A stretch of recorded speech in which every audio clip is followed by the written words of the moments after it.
Alrighty. So while he's getting on the meeting, the one that comes up a lot is the I have a friend in the business, and that is a pretty common objection that's been around for a long time, regardless of the market.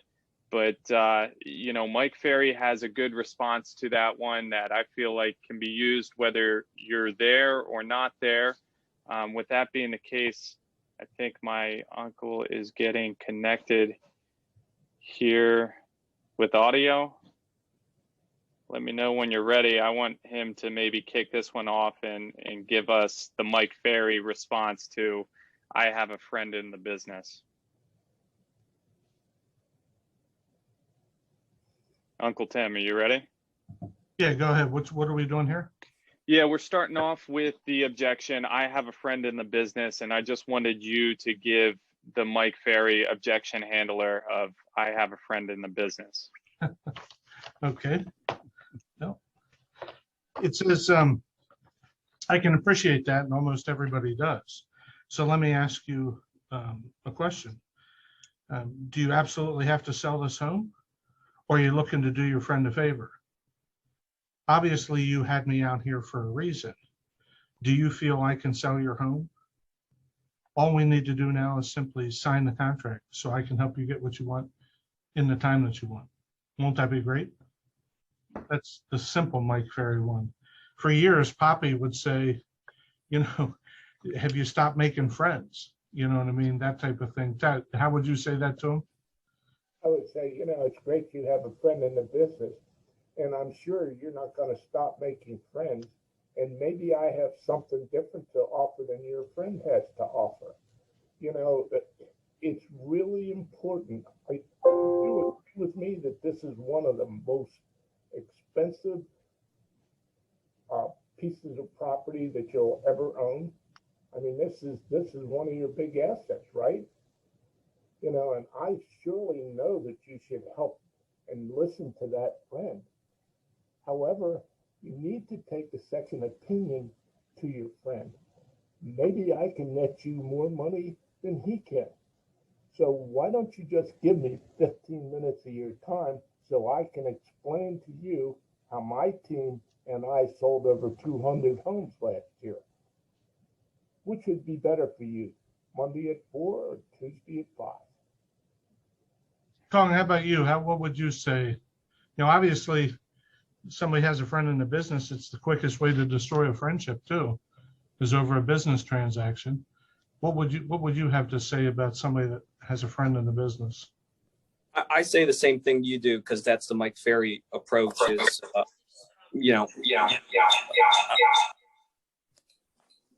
Sorry, there was an echo there.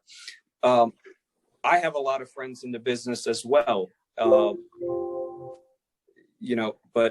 what are you looking to do? Are you looking to do your friend a favor or sell this house for top dollar? Right. And again, obviously you had me out here for a reason. I mean, you wouldn't be sitting there if they were going to give it to their friend, they would have already done that. So you obviously, you can look at them like a little confused. Well, I mean, of course you had me out for a reason. Everybody does, but you obviously had me out here for a reason, and you didn't give the listing to your friend. What are you looking for? Are you looking to sell this for top dollar, or are you trying to do your friend a favor? Tim, one thing I always tell the newer agents too, repeat the client's name when you're saying this. Tim, do you feel I can sell your house for top dollar? Right. It just makes you focus in on them, because that's what they want, is you to be focused on them. Okay. Who's next? Who would like to handle that? Stacy, what do you do if somebody says they have a friend in the business? I have gone with the approach about, are you sure that you can hear the real truth or give the real truth to a friend? Because we all know how difficult it is to tell someone constructive criticism when they're close to you. Okay. Whereas I'm not going to take things personally, and the client's not going to take things personally coming from me. So I try to explain to them that while I understand that they're trying to help somebody out, is this really a deal that's worth either losing a friendship or potentially not getting the full value out of hiring a true professional, because they're not helping me out. Right. Like they're hiring me to do a job. Exactly. It's a business transaction. It's not, we're not going out to dinner as friends. It's a business transaction. And like you said, you know, sometimes a friend's going to have a very difficult time telling you the truth as to what the situation really is, for fear that they're going to destroy their relationship with you. You know, are you looking to do your, then you get, whenever you say these things, then you got to go back to closing again. Are you looking to just do your friend a favor, you know, or you're trying to get top dollar? Yeah, correct. You're trying to get top dollar. You know, that's why you have me out here today. And then go ahead and sign the contract. Yep. Kara, what would you say in this particular case if somebody said, I have a friend in the business? You know, guys, it's kind of interesting because I'm looking at it from the other end, because I'm in the community that I was born and raised in. So a lot of my clients are my friends. So I'm thinking, uh-oh, what if somebody would say that to them, you know? But if I run up against, and I'm very blunt, if I work for a friend, I'm very blunt, and that's what they expect. So I do give them the truth. I bring out the numbers if I'm up against somebody else. And I'll say, hey, you know, well, let's take a look at so-and-so, you know, who's your friend? Let's see how many listings they have. What's their experience? You know, and I always take the agreement with me. And I look at numbers if I'm up against somebody else and say, this is how many listings, you know, I've sold this year. I love the market. That's what my background is. So let's, you know, do you have any objections to me selling your home and getting the top value? Okay, good. Good. Anybody else want to get into the conversation of, I have a friend in the business? Bobby Stevens, what would you say if somebody said you had a friend in the business? Because, you know, it's like everybody else has said, everybody knows somebody in the business. Pretty much the same thing that everybody's saying. The only thing that I would add to it is that, you know, because I'm older and have been in the business for a while, I use that to my advantage and say, look, I've got over 30 years in the business. I'm a professional. What you're going to be looking at is the best possibility as far as an agent is concerned as you can get. Good. So like Kara's talking about the statistics of, you know, how many homes that you sold, and you're talking about the experience of how long you've been in the business. That's great. That's another way to differentiate yourself from the competition, but yet not bash them, is that you've been in the business for over 30 years. Good. Let's see, Brooks, what's the next objection handler you have? So the next one I wanted to get into was, we want to cut your commission. I think that one's a big one that comes up these days because, you know, a lot of people are discounting what they stand to make right up front to get the listings. And I think that's a good one for us all, you know, obviously to go over. Yep. I mean, more and more, I think there's agents out there taking listings at 4% and taking listings at 5% instead of, you know, 6 and 7 like they used to. How are you handling the seller that literally calls you up, wants to know if you're willing to do it for 4%? Stacy, if they wanted to do it for 4%, what would you say these days? I don't do it for 4%. Of course not. But how would you handle the objection when they brought it up? I handle that objection, explaining to them that, you know, if we listed this at 4%, not only are they cutting their services really in half, they're also alienating the buyer's agents who are looking to earn a certain commission. So, and the reality is, if they're able to sell their client a house that they're getting 3% on versus a house that they're getting 2% on, no matter how good our marketing is, the majority of the agents are going to steer their clients somewhere else. So do you think that there's agents out there though that are taking it at 4% and taking 1.5 and paying out 2.5? Do you think those type of agents exist in this marketplace right now? Are they that desperate to get a listing that they would take a listing for 1 or 1.5% right now? Probably in this market, there are. Yeah. Kara, how about you? How would you handle somebody that wants, you're a very direct person. What would you say if somebody wanted you to start it out at 4% or 5%? What are you looking to do? Well, Mr. Seller, I would love to help you, but I want to give you the best service that I can. And it's kind of like this. I mean, if we want to start taking things and cutting things out, I can do that, but it's really not the best thing for you. Let me give you an example. I had a property out at ABC Street, and this is real, and it was on the market for 32 days. And I didn't have professional photos there. And I just did not, I had cut the commission some, seller didn't think that it was necessary. I went back to the seller, said, look, this is what we're gonna do. Let's get some professional photos. That's just one of the little things that we can cut. Put that on there, and we had multiple offers. I'm not a photographer. I don't want to do and be everything because I can't. My specialty is marketing your property and getting it sold, and it takes money to do that and to attract the buyer's agents. Okay. Kong, how would you handle somebody that wants to discount the commission right up front? Don't ever do that over the phone. If the commission conversation comes up during the phone call, I always say, Mr. Seller, I understand commission's important to you. I'll tell you what, when I get to your house and we take a look at your house, the first thing we'll talk about is the commission. Oh, Okay.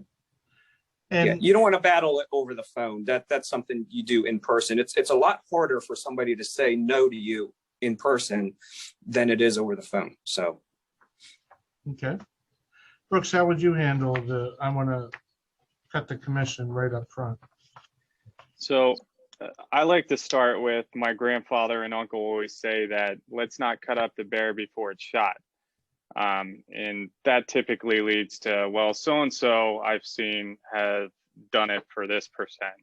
And that kind of goes into one of Mike Ferry's next objection handlers. Well, you know, if so-and-so is willing to cut their commission up front, how strong could they possibly be in aggressively and strongly negotiating all the contracts that we get on your home?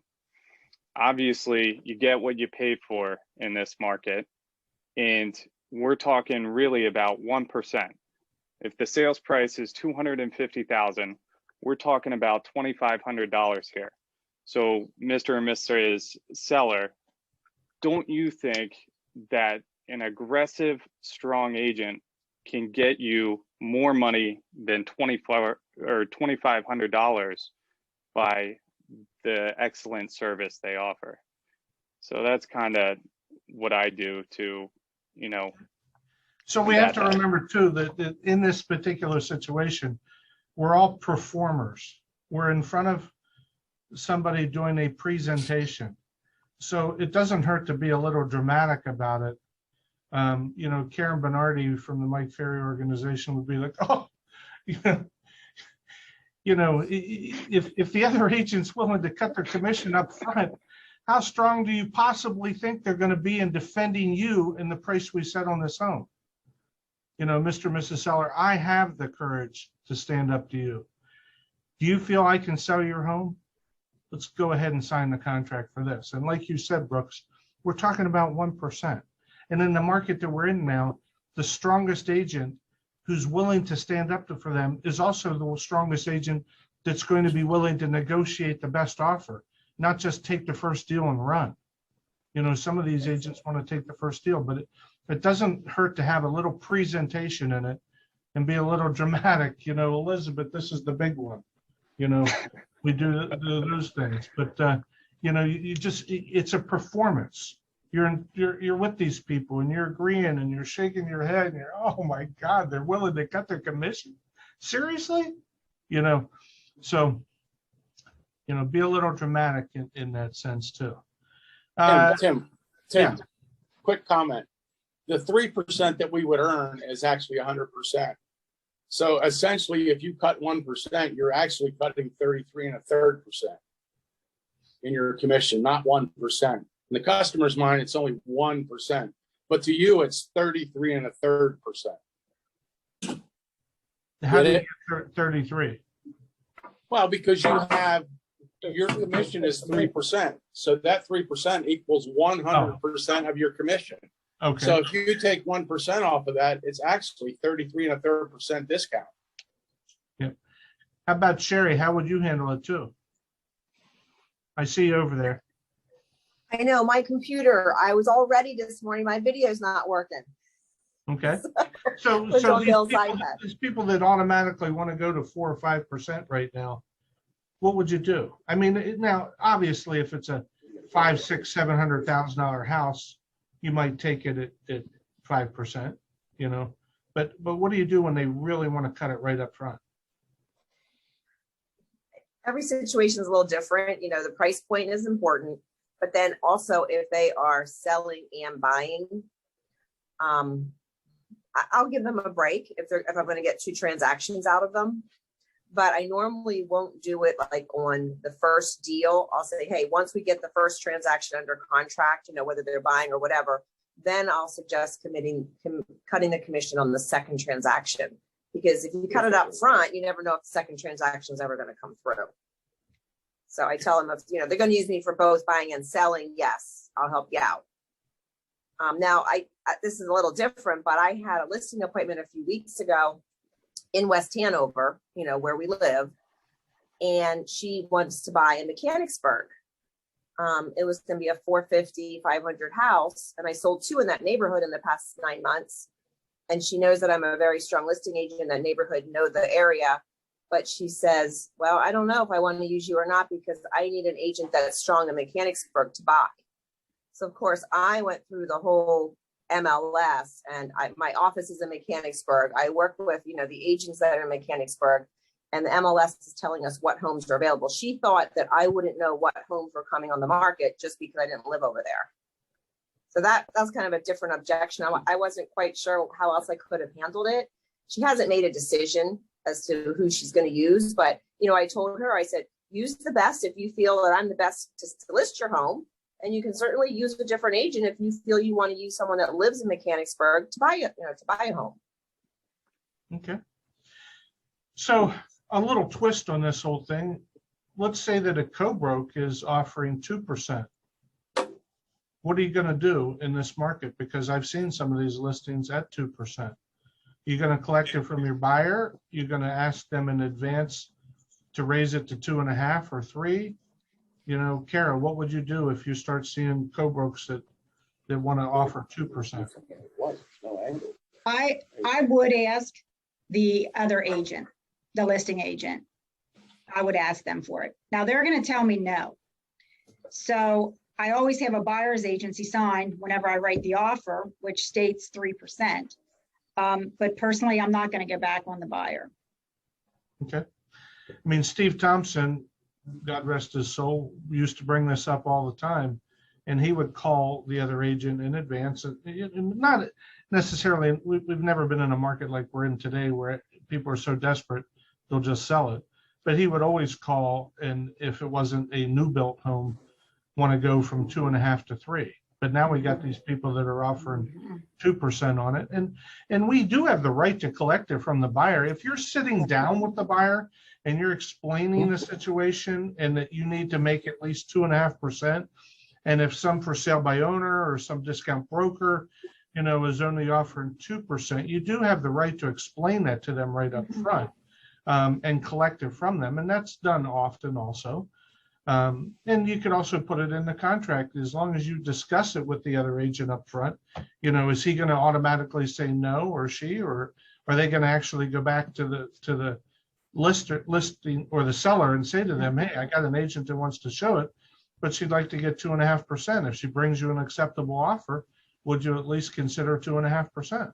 You know, so it's one of those things you can do. How about you, Stacy? What would you do with these people that want to collect only want to pay out 2%? I have only agreed to do it one time, and that was because I was representing them on a referral down in Sarasota, Florida. So and so that way, in my mind, I was getting what I was owed somewhere along the line, but I have played hardball and I have lost the deal. I don't like other agents cheapening what we do in our business. And so we have had agents in the area who tried very hard to promote themselves as a 4%. And he had signs everywhere. It did not go anywhere. So, you know, other than what we've all been saying, I learned early on from Kara when she was helping me through these things. Sometimes you just have to say no. So, you know, just to give you a little bit of an example that our coach said to my father and I years ago, there was a house in Mechanicsburg that my dad and I were trying to get listed. It was $400,000. What's that? Nature's Crossing. Nature's Crossing, yep. It was $400,000. We thought for sure we were going to get this listing. The seller told us that we were going to get this listing. And he wanted us to go from 6% to 5%, and we weren't willing to do it. So we were going to sweat him out a little bit longer. And then we were going to get this listing when we got back from our Mike Ferry event. So we get on an airplane and we're heading to California, and we're sitting next to Donna Fleetwood, who used to work with our company for years. And she told us about her new listing in Nature's Crossing. And we're like, what do you mean you got that listing? We were supposed to get that.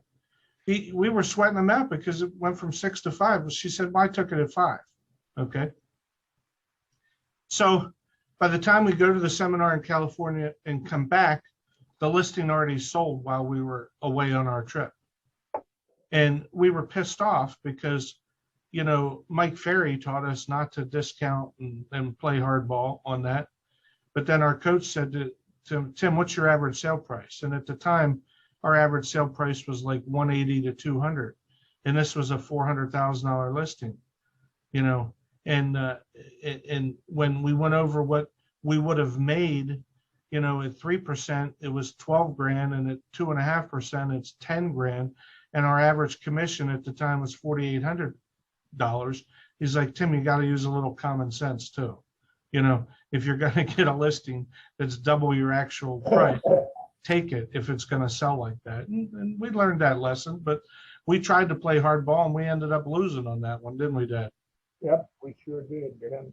And it's all about a business decision, and you have to make that by when you get and know how the client is feeling, you get a better idea of what's happening. And you know what, while we're talking about this, in every instance here, when we're going out on these appointments, if you have qualified these people fully and going through that qualification sheet that Mike Ferry gives us, you're going to have a better understanding of how to approach that situation when it comes up. Okay. So I would strongly advise every one of you to make sure that you're pre-qualifying those people exactly how that sheet asks you to do it. Okay. So, you know, right now we're in a market where there are sellers, and we might have touched on this a little bit last week, that are really going extremely high. I think we touched on it last week. But, you know, Brooks, you have a listing right now where the seller went too high, about 50,000 over what you recommended, 25 to 50,000 over what you recommended. You've had X amount of showings on the property in the first week and no offers. So how would you handle a seller at this point who said, you know, they wanted to test the market, they want to list high because they can always come down later? How are you going to handle that with Mr. Bill today? Well, kind of as we were talking about this morning, we did list high based on my recommendations, and we were, like we talked about on last week's call, we were okay with that given the market.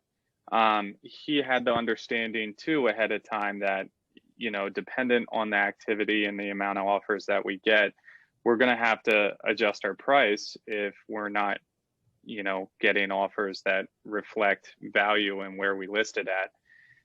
So we've had actually a good bit of offers, I think maybe 15 in a matter of 4 days.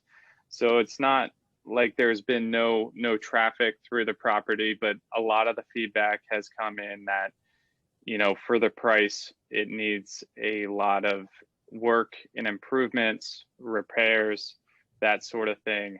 And the common theme is that it's overpriced. So, with that being the case, we're obviously going to have a conversation with him and say, look, we knew going into this, we were trying to test the waters.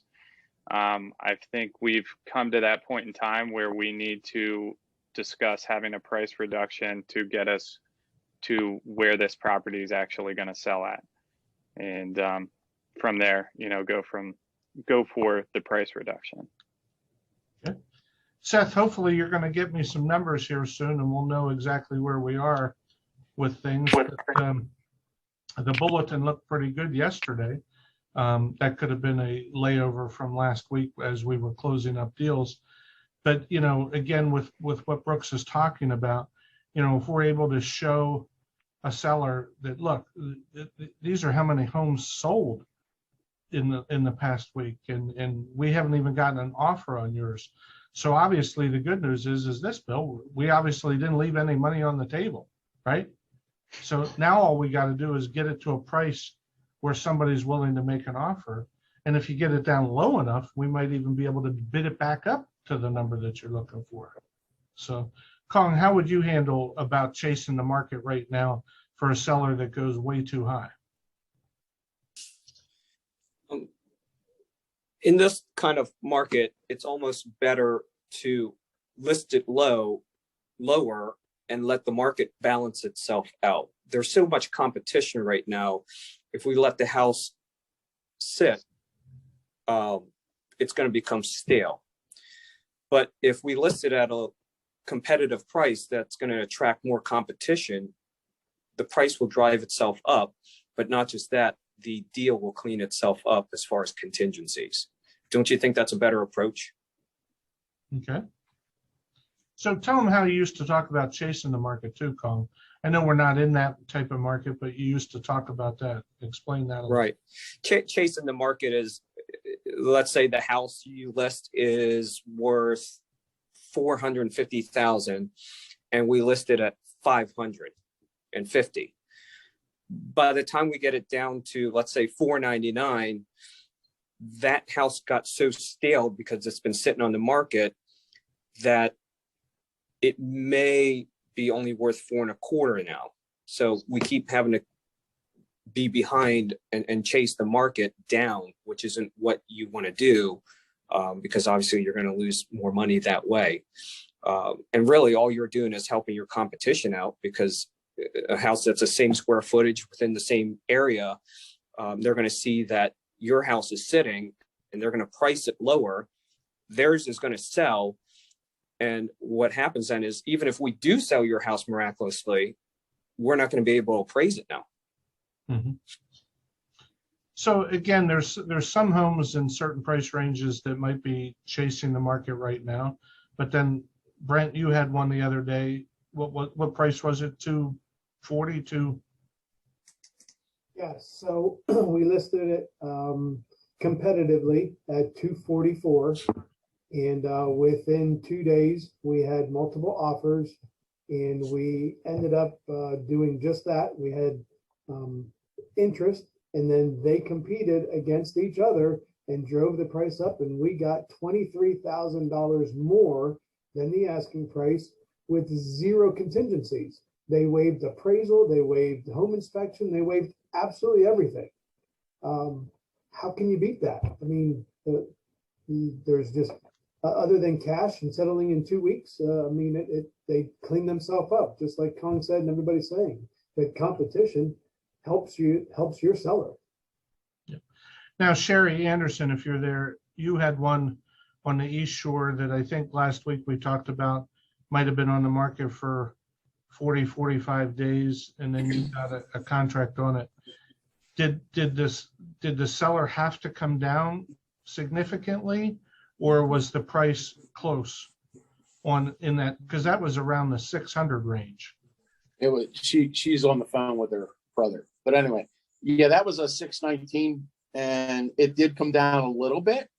Not a whole lot, but it did come down a little bit. And we just got through inspections. You know, there were inspections, and with a house like that, of course, you have issues. So actually, I worked through that with her yesterday at the airport. I mean, we're talking a $600,000+ house, and we're arguing over $1,000. You know what I mean? It becomes ridiculous. And I use the old analogy of, okay, you're at Hollywood Casino right now, and you have $600,000 laying on the crap table, and if you roll one more time, you might win another $1,000. Is it worth it to risk that $600,000 for $1,000?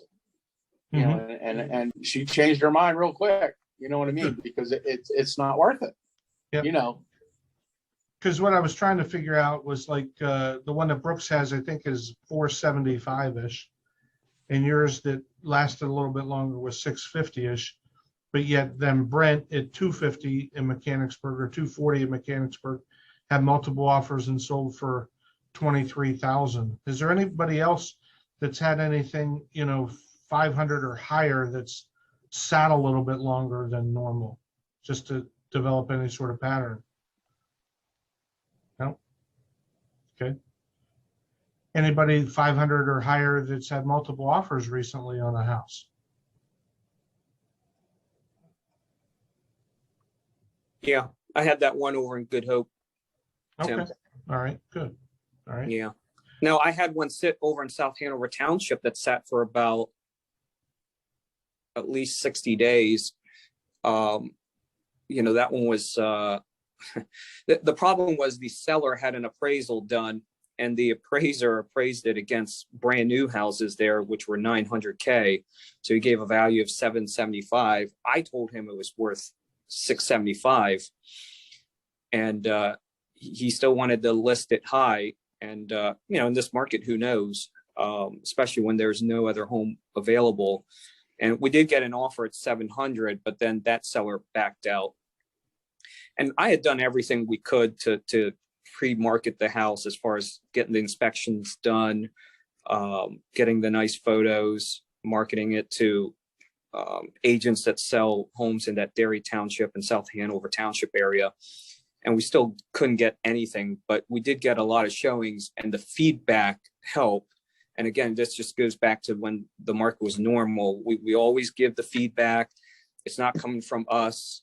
Call them with the feedback, talk to them, be in their ear all the time. And after that first offer fell through, we did get another one, 675. And, he remembered that that's what I told him. And based on all the feedback that we've received, he didn't even hesitate. He just signed off on that contract. He didn't even counter. I was surprised. I thought he would have countered and try to get maybe 10 grand more or whatever, but he said, nope, just sign it. So. I see Joe Schutz is on the call. Joe, are you able to unmute?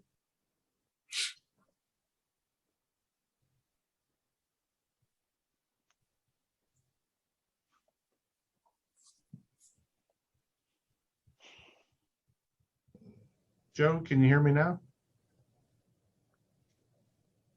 There you are. Have you, I know you're having another great year. Are you experiencing any of these problems with listings where sellers are saying that they want to list high, they can always come down later?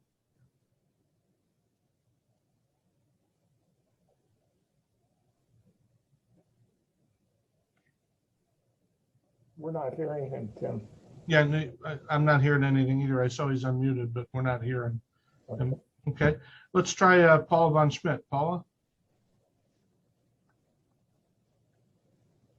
Welcome back. Thank you. Thank you. I actually, we did have one that listed higher than we advised. We had all the comps, we had everything right in front of us. And he said no, because there's a house that sold for X amount, and that's what I want to get. So 27 showings later, all the feedback that it was priced too high, we got one offer. Out of 27 showings, we got one offer. So he wasn't going to budge. There was no way that I could talk him down. He knew it all, and now he got what he wanted. Is there anybody that's experiencing where the seller wants to go higher than you want to go? You actually go ahead and list it at their price, and then it sells. And then you feel like you were wrong, you know? Yeah, that was me. That was me. So, you know, it happens. We don't know what the market is. All we know is like if somebody said earlier, if you put it at a low enough price right now, I think it was Kong, you know, you're going to drive more buyers to it and drive the price up, you know. Yeah, obviously these sellers, if they wanted to sell it on their own, they could probably sell it on their own and save the commission. But what the seller that's saving the commission by selling it on their own is going to do is they're going to take literally maybe the first offer that comes in the door, and they're not going to have the situation where we have 3, 4, 5, 10 offers on a property where we're able to negotiate a better deal. And like Brent said, get rid of the financing, get rid of the contingencies. Those are all the reasons why it's better off to have us involved than for somebody to do it on their own. But Tim, yes, sir. Tim, the one that was listed at 619, they did have another agent. And this goes back to your friend thing. They did have another agent that came in who was their friend, actually their son's friend, and they wanted to list the house at 450. So I can't wait until to show them what they you got see for it sold, and they go back and check on it and say, "Oh my God, I was 150,000 off." Yeah. You know what I mean? Yeah. So, and I think last week it was Kara that talked about with the for sale by owners and stuff, that we do so much more than just putting it on the market, that getting it through the transaction is an important part of it too. So these people that think they're going to save on the commission literally then go hire an attorney to help them through the transaction. They hire an attorney to help them through the transaction, and sometimes they're paying a buyer's agent too. So what are they really saving?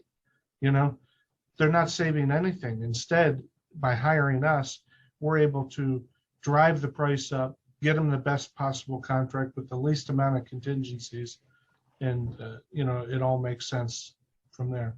Brooks, anything else? I'm in here for a second, Tim, and say what you just said. Every person on this call has to believe that. When you believe you're doing the right thing for people, it comes through. If you're wishy-washy about it and you don't think you can do it, then for God's sake, don't say it. You've got to be sincere and believe that you can get them more money, and you can. Right.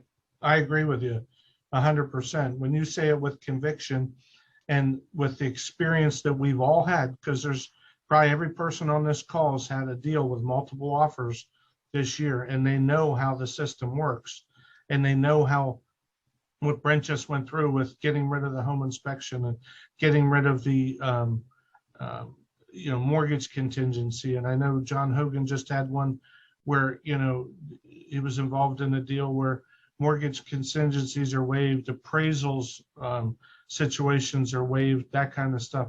That only happens by having experienced agents like ourselves involved in the transaction. So Brooks, good job with picking some more objection handlers. We did this 2 weeks in a row. I like it. Hopefully people got some stuff out of it. And what do we have on the horizon for next week? I'm going to pick one of the topics that I have written down here for next week and push that one out later this week. Jim, Penny, I see your hand going up. Yes, I just had a general question based on what some of the folks said. They talked about using numbers and their sales figures to counter objections.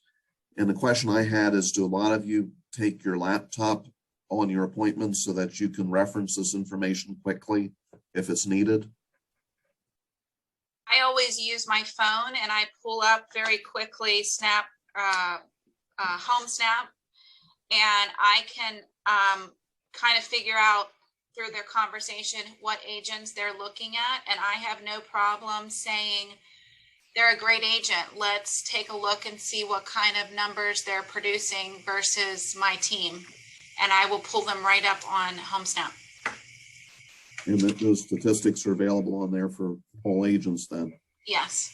Mm-hmm. Right. Thanks, Stacy. So Jim, you know, in part of the pre-qualifying script, one of the questions in the qualifying listing script is, are you planning on interviewing any other agents for the job of selling your home? You know, that's question number 2.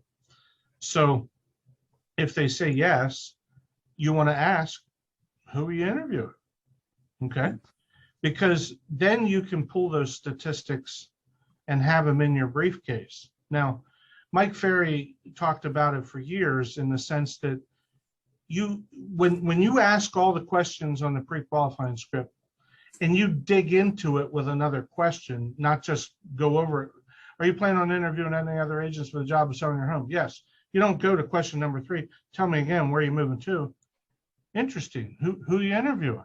You ask, you stay on question number 2 with another follow-up question to find out who they're interviewing. What company are you interviewing? What agent are you interviewing? Because then you can have all that stuff in your tool bag, and you only need to pull it out if you're not getting the listing or if the objection comes up. You don't need to sit there and make it a 3-hour listing appointment. You make it you start with the 1-minute presentation. Do you absolutely have to sell this home? Will you price your home to sell? Do you want me to handle the sale for you? If they say yes, sign the contract and get the hell out of there. If they say no, or, you know, I'm not sure yet, then you go into the 5-minute presentation and you ask those questions. And then if an objection comes up that you got to get into the briefcase to pull the statistics out, you pull them out. Otherwise, you continue with the presentation and you continue to close and try to walk out of there. Remember this, I always say, the longer you're there, the more promises you make that you don't keep. So the faster you're in and out, the better. All right. Anybody else have a question? Bobby Stevens.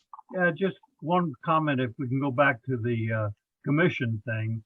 Yeah. As you know, most of my business is referral at this point.